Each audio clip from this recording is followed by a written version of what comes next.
Fala aí pessoal, tudo bom? Felipe aqui da loja Kits e Afins. Pessoal, hoje nós vamos falar um pouquinho sobre a nossa estrutura, beleza? Hoje eu tenho condições de falar para vocês exatamente o que deu certo e o que não deu certo, beleza? Vou virar o vídeo, vou mostrar para vocês detalhes, tudo que a gente usou, o material que foi feito, da forma que foi feito, para vocês poderem entender aí como é feito o processo e para vocês tomarem cuidado com coisas que de repente não deu muito certo pra gente, beleza? Então vamos lá. Bom pessoal, primeiramente vamos falar um pouquinho da estrutura que a gente usou, tá? Que são esses arcos aqui, ó, que começa aqui, vai lá pro meio e desce lá, tá? Esses arcos, pessoal, é um ferro chamado ferro T, tá vendo? É esse tipo de ferro aqui, ó.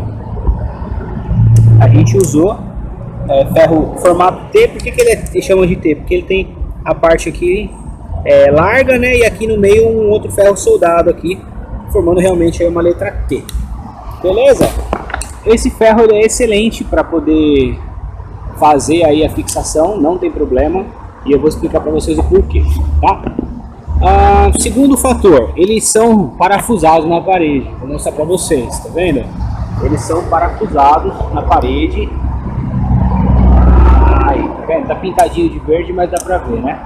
Parafusados na parede, tá? Ele tem 6 metros e pouco, então cada haste dessa tá parafusada na parede. Informações importantes. Primeiro, quando vocês forem fazer a estrutura de vocês, esse ferro aqui, ele tem que ter uma pintura que não enferruje, ou ser de um material que não enferruje. Por que isso, tá, pessoal?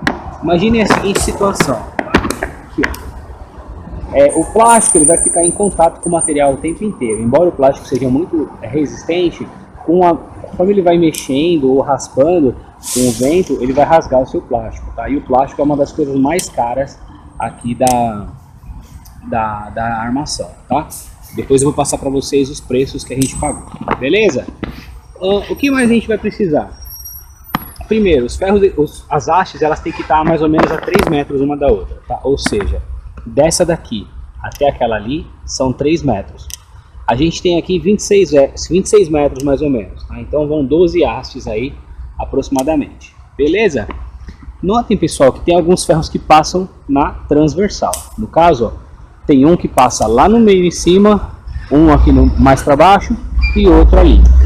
Tá vendo? O lado de cá a mesma coisa. O de cima tá ali, tem um aqui e outro aqui. Esses ferros, pessoal, chamam-se artérias, tá?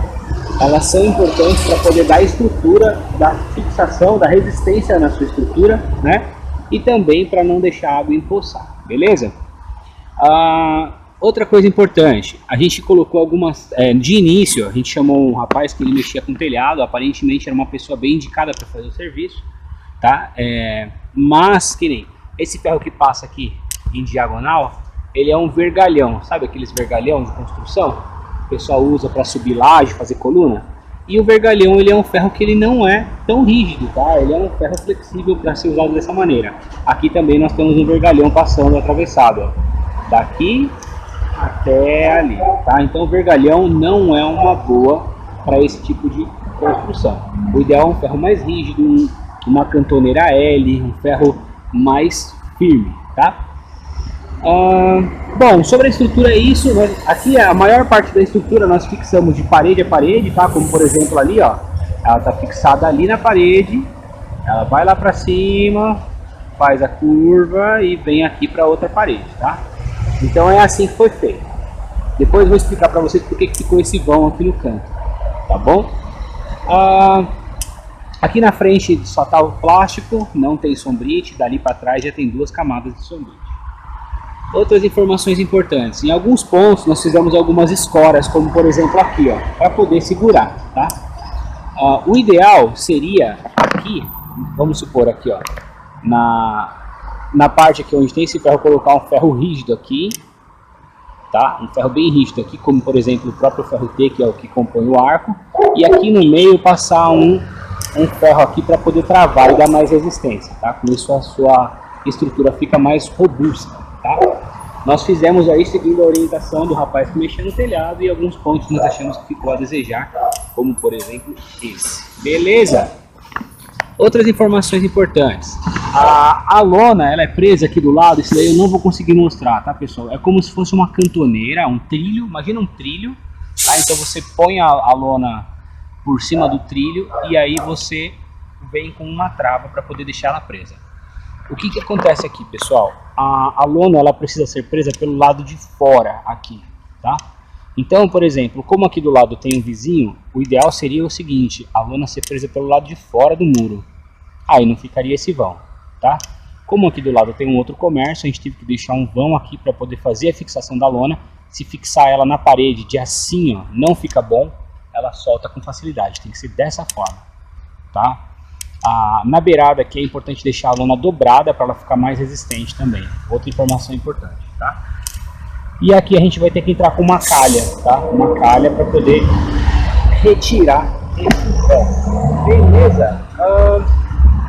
Pontos aí que dificultaram a montagem, tá vendo? Eu tenho uma parte aqui que tem parede dos dois lados, porém tem uma parte que não tem. Então aqui a gente teve que fazer uma coluninha de ferro para poder segurar essa última haste aí. Tá? Então aconteceu isso aqui e aconteceu também lá no fundo da loja. Acho que aqui eu consigo mostrar o trilho para vocês, hein? Vamos ver.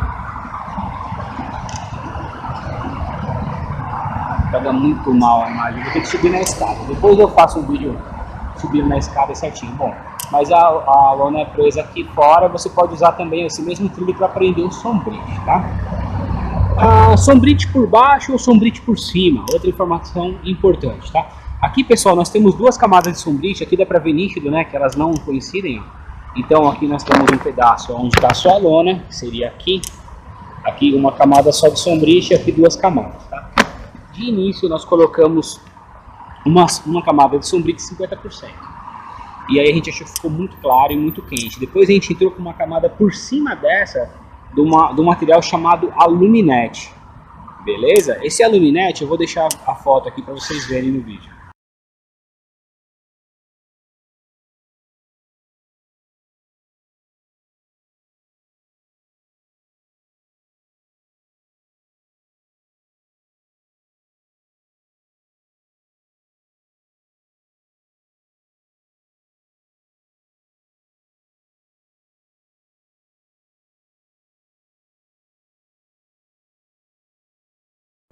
Viu aí, pessoal? Ele é como se fosse o sombrite, porém ele é prateado, tá? Ele é prateado, ou seja, ele reflete a luz solar.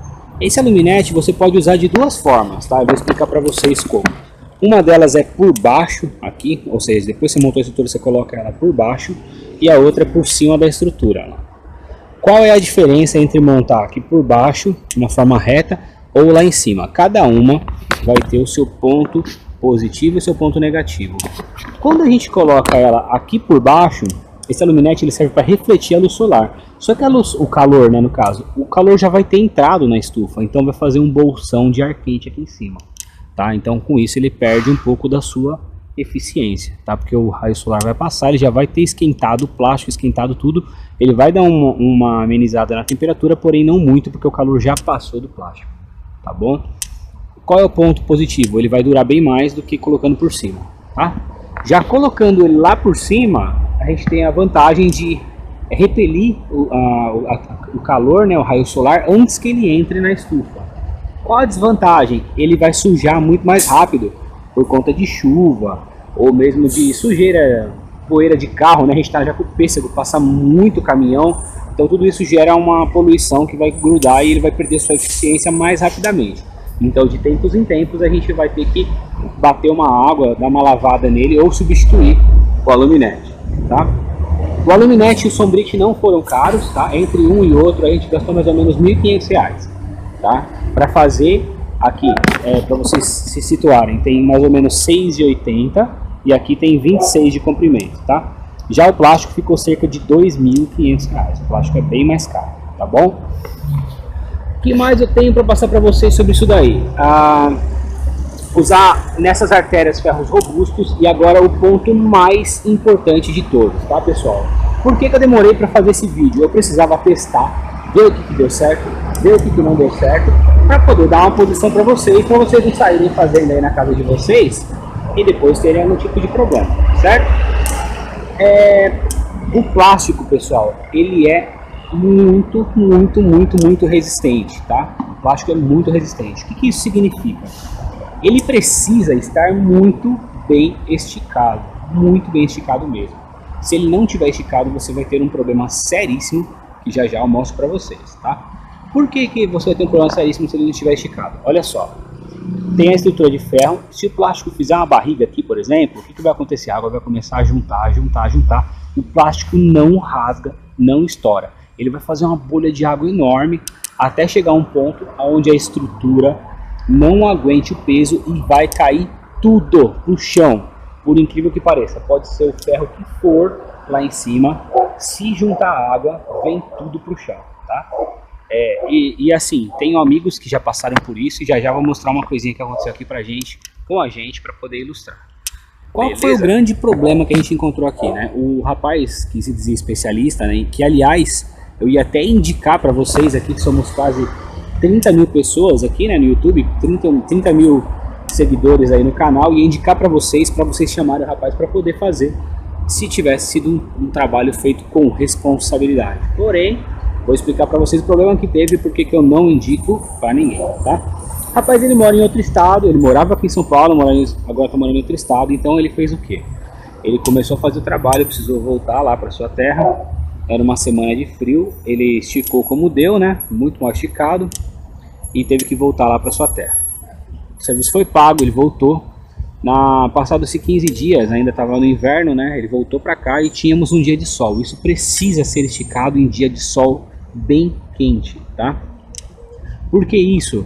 Porque com o sol, pessoal, o plástico ele dá uma amolecida e acaba laceando. Então, se você estica ele num dia que está frio, quando fizer sol ele vai dar uma derretida e vai afrouxar de novo. Então você tem que deixar ele esquentar num sol bem quente para poder esticar e deixar ele muito esticado, mas muito esticado mesmo, tá? Estica sem dó, que ele não rasga.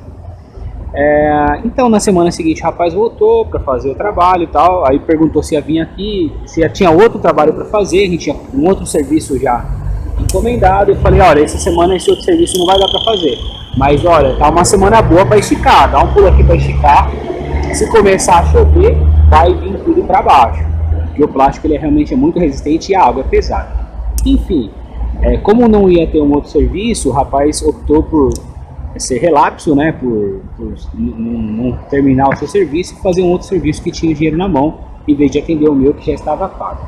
Resultado, vamos ali olhar o que aconteceu, tá? Então, como eu falei, o ponto mais importante é o plástico todo esticado. A água, gente, é um negócio muito pesado e o plástico é muito resistente. Então, o resultado disso é isso aqui, ó. Aqui, onde estava um pouco melhor esticado, ficou ileso. Outra coisa importante, hein? Olha só as marquinhas de ferrugem, já vou falar sobre isso daí, tá? Então aqui ficou tudo certo. Agora olha ali, gente, como o negócio é complicado. A água fica realmente muito pesada e veio aqui tudo abaixo, tá vendo? E com o peso da água, não tem ferro que segure, entorta tudo, ó. Olha as ferragens aqui onde estão passando, ó. As ferragens vieram parar aqui, ó. Olha o ferro como ficou. Então assim, ponto mais importante de todos da sua colocação, ó. Vou anotar aqui, ó. Tá no alcance da mão aqui, ó. Veio tudo abaixo. Olha o ferro, gente. Olha que coisa impressionante que é a força da água, né? Juntada aqui aonde ficou com barriga. Que coisa incrível. Eu fiquei muito impressionado. Olha só, esse poste aqui é um tubo de ferro, né? Muito resistente. Olha só o que aconteceu. Envergou aí como se fosse um papel, né, gente? Então, assim, ponto mais importante de todos é a questão de esticar a lona. Se a lona não estiver bem esticada, chame um profissional responsável para fazer. Qualquer um pode fazer esse serviço, porém tem que ser uma pessoa responsável, tá? Não chama qualquer responsável para fazer, não. E outra coisa, uma dica importantíssima para vocês: não pague nada antecipado, tá? Pegue o serviço pronto e pague na entrega do serviço, tá? Porque assim, a gente não pode julgar as pessoas pelo nosso caráter. Não é porque você tem caráter que a pessoa que está trabalhando para você também tem, beleza? Então uma dica aí para quem nunca teve esse tipo de problema, para vocês levarem para toda a vida de vocês, tá? Eu inclusive estou levando para mim. Então é assim, gente, a gente não sabe o caráter das pessoas, então se você não conhece, entregue o serviço, se você ficar satisfeito você paga, do contrário, não contrate, tá? Então assim, prejuízo, a gente vai ter que fazer aqui a ponta da loja inteira, mais ou menos aí uns 10 metros, né? O rapaz ele estava ciente que precisava do sol para esticar, quando teve sol ele preferiu fazer um outro serviço, já que o meu já estava pago, então fica aí a dica para vocês, tá? Então deu para ter uma noção legal. Outro ponto importante, tá vendo, pessoal? O meu ferro aqui que eu usei para segurar a estrutura, ele não tinha um acabamento resistente à água, tá? Então eu peguei essa diquinha aqui com um rapaz aí que me atendeu, aliás, muito bem. Parte do material eu comprei com ele para poder montar a estufa, o rapaz lá de Biritiba-Mirim, Makoto, fez aí uma parceria muito forte com a gente, embora a gente tenha comprado parte do material, ele monta a estufa do zero também, tá? Mas eu não tinha orçamento para poder comprar uma estufa do zero e também achei interessante fazer para poder gerar conteúdo para vocês, porque afinal de contas, a maneira que a gente fez aqui é como a grande maioria das pessoas fazem, certo? Então acho que é importante a gente trazer esse tipo de material. Pessoal, quando o seu ferro ele não tiver algum tipo de cobertura que seja resistente à água, é importante você passar uma fita. Então você pode passar uma fita como foi passado aqui, tá vendo? E aí ele com isso não vai gerar ferrugem e não vai ficar rasgando na lona, tá? Então isso daí é uma coisa muito simples que pode ser feita, que vai melhorar bastante aí a durabilidade da sua lona, beleza? Então agora nós vamos fazer a segunda parte do vídeo, onde nós mostraremos os reparos. Vou poder mostrar para vocês os reparos aí em primeira mão. Beleza, pessoal? Então é isso aí. Forte abraço a todos vocês. Se alguém tiver alguma dúvida, deixa aí na descrição do vídeo. Demora, mas a gente responde todo mundo. Beleza? Forte abraço, obrigado por acompanhar nosso trabalho. E aguardem aí que teremos os vídeos dos reparos, que acho que pode interessar para muitos de vocês. Até logo!